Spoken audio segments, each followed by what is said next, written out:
প্রাথমিকের শিশুরাও পাবে এনআইডি, পরিকল্পনা ইসির। 6 মাসে হামে বিশ্বের শীর্ষে বাংলাদেশ, উদ্বেগ ডাব্লিউএইচওর। একের পর এক বিতর্কে অস্বস্তিতে জামায়াত, শৃঙ্খলা রক্ষায় কঠোর বার্তা।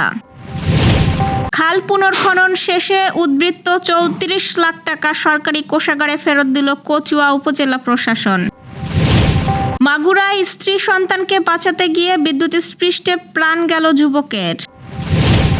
সব মাদ্রাসায় 4টি ফুটবল দল গঠনের নির্দেশ। তেল সংকটের গুজবে রাজশাহীর পাম্পে দীর্ঘ লাইন, পর্যাপ্ত মজুতের আশ্বাস প্রশাসনের। দর্শক, শুনছিলেন দিনের খবরের প্রধান প্রধান শিরোনাম, এবার বিস্তারিত। তার আগে আমাদের ইউটিউব চ্যানেল সাবস্ক্রাইব করুন এবং সব খবর পেতে ফেসবুক পেজ ফলো করে রাখার পাশাপাশি ওয়েবসাইট ভিজিট করুন। 6 বছর বয়সী বা প্রাথমিক বিদ্যালয়ের শিক্ষার্থীদের জাতীয় পরিচয়পত্র বা এনআইডির আওতায় আনার পরিকল্পনা করছে নির্বাচন কমিশন। বর্তমানে 16 বছর বয়স থেকে নিবন্ধন করা হলেও ভবিষ্যতে আরও কম বয়স থেকেই তথ্য সংগ্রহের উদ্যোগ নেওয়া হচ্ছে। ইসির মতে এতে জন্ম থেকেই একজন নাগরিকের স্থায়ী পরিচয় নিশ্চিত হবে, বয়স বা তথ্য গোপন করে ভোটার হওয়ার প্রবণতা কমবে এবং ভবিষ্যতে এনআইডি সংশোধনের হারও উল্লেখযোগ্যভাবে কমে আসবে।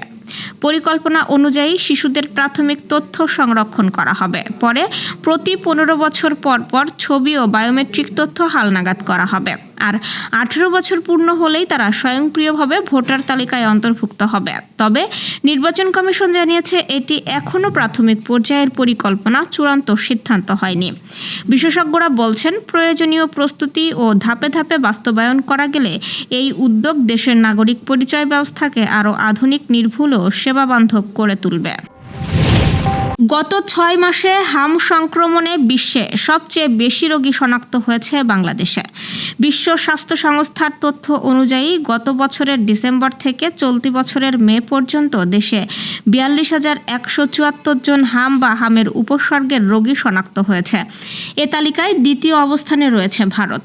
ডাব্লিউএইচওর তথ্য বলছে বাংলাদেশে মার্চ থেকে হঠাৎ করেই সংক্রমণ বাড়তে শুরু করে। স্বাস্থ্য অধিদপ্তরের হিসাবে মার্চের মাঝামাঝি থেকে এখন পর্যন্ত 1,19,000-এর বেশি সন্দেহভাজন রোগী শনাক্ত হয়েছে।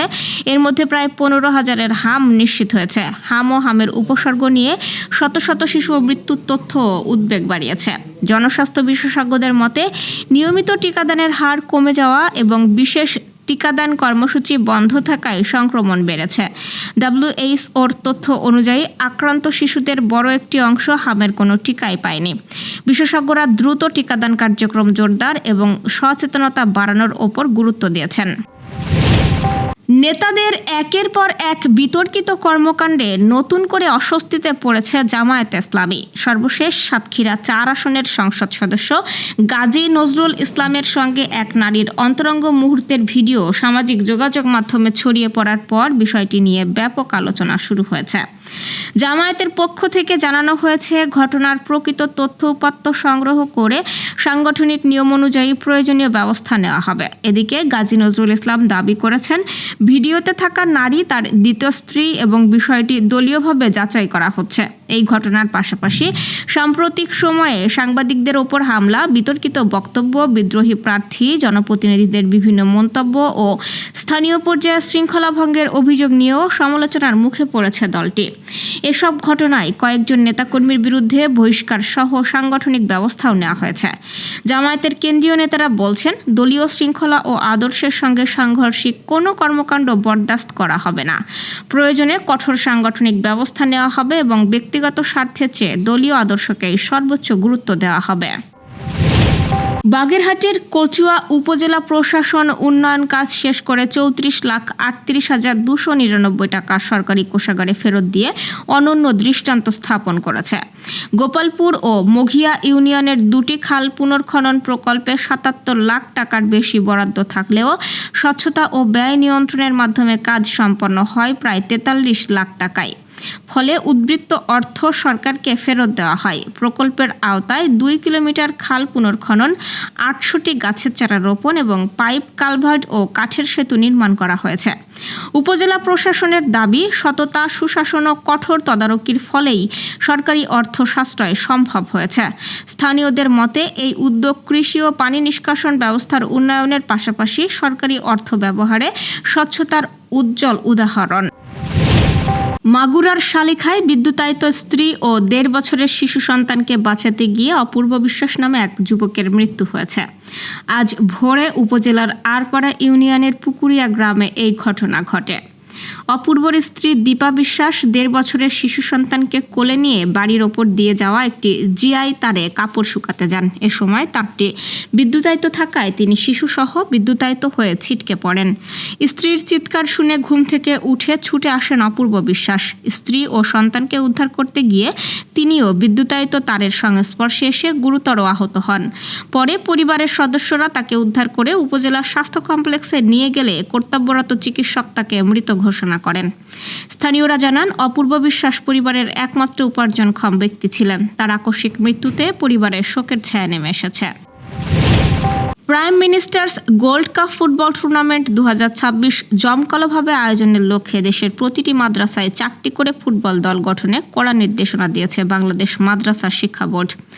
একই সঙ্গে আন্তঃশ্রেণী ফুটবল প্রতিযোগিতা আয়োজন এবং শিক্ষার্থীদের নিয়মিত অনুশীলনের ব্যবস্থা নেওয়ারও তাগিদ দেওয়া হয়েছে। মঙ্গলবার বোর্ডের রেজিস্ট্রার অধ্যাপক SM তহিদুজ্জামান স্বাক্ষরিত এক বিজ্ঞপ্তিতে এই সিদ্ধান্ত জানানো হয়। এতে বলা হয়, বাংলাদেশ আন্তঃশিক্ষা বোর্ড সমন্বয় কমিটির সিদ্ধান্ত অনুযায়ী আগামী 9 আগস্ট চট্টগ্রাম স্টেডিয়ামে প্রধানমন্ত্রী Tarique Rahman Prime Minister's Gold Cup football tournament 2026-এর উদ্বোধন করবেন। একই দিন ও একই সময়ে দেশের সব এলাকায় এই টুর্নামেন্ট শুরু হবে। এই কারণে প্রতিটি শিক্ষা প্রতিষ্ঠানে ফুটবল দল গঠন এবং দলগুলোকে প্রস্তুত করতে প্রয়োজনীয় কার্যক্রম গ্রহণ জরুরি বলে উল্লেখ করা হয়েছে। নির্দেশনায় বলা হয়, শিক্ষার্থীদের মধ্য থেকে যোগ্যতার ভিত্তিতে 6ষ্ঠ থেকে 10ম শ্রেণী অর্থাৎ দাখিল পর্যায়ে একটি ছাত্র ও একটি ছাত্রী দল এবং আলিম পর্যায়ে একটি ছাত্র ও একটি ছাত্রী দল গঠন করতে হবে। গঠিত দলগুলোর জন্য অভিজ্ঞ শিক্ষক বা প্রশিক্ষকের তত্ত্বাবধানে নিয়মিত অনুশীলনের ব্যবস্থা করতে হবে। পাশাপাশি খেলাধুলার মাধ্যমে শিক্ষার্থীদের মধ্যে শৃঙ্খলা, নেতৃত্ব, দলগত চেতনা ও সুস্থ জীবনধারা গড়ে তুলতে প্রয়োজনীয় উদ্যোগ নেওয়ার নির্দেশ দেওয়া হয়েছে। আগামী 30 জুলাইয়ের মধ্যে সব প্রতিষ্ঠানে ফুটবল দল গঠন করে তথ্য পাঠাতে হবে। এছাড়া স্থানীয় জনপ্রতিনিধি, প্রশাসন, ক্রীড়া অনুরাগী, রাজনৈতিক ব্যক্তিত্ব ও শিক্ষা অনুরাগীদের সম্পৃক্ত করে prime Minister's Gold Cup football tournament 2026 সফলভাবে বাস্তবায়নে সহযোগিতা করার আহ্বান জানানো হয়েছে।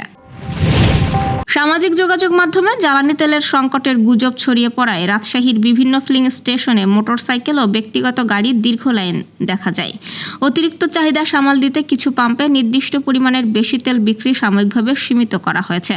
তবে জেলা প্রশাসন ও পদ্মা অয়েল ডিপো জানিয়েছে, জ্বালানি তেলের কোনো সংকট নেই, পর্যাপ্ত মজুত রয়েছে এবং সরবরাহ স্বাভাবিক আছে। প্রশাসন গুজবে কান না দিয়ে প্রয়োজন অনুযায়ী তেল কেনার আহ্বান জানিয়েছে। জেলা প্রশাসন সতর্ক করে বলেছে, কেউ কৃত্রিম সংকট সৃষ্টি, মজুতদারি বা অযৌক্তিক মূল্য বৃদ্ধির চেষ্টা করলে তার বিরুদ্ধে কঠোর আইনগত ব্যবস্থা নেওয়া হবে। দর্শক, এই ছিল দুপুরের আয়োজন। সন্ধ্যার খবর দেখার আমন্ত্রণ রইল। এতক্ষণ সাথে থাকার জন্য ধন্যবাদ।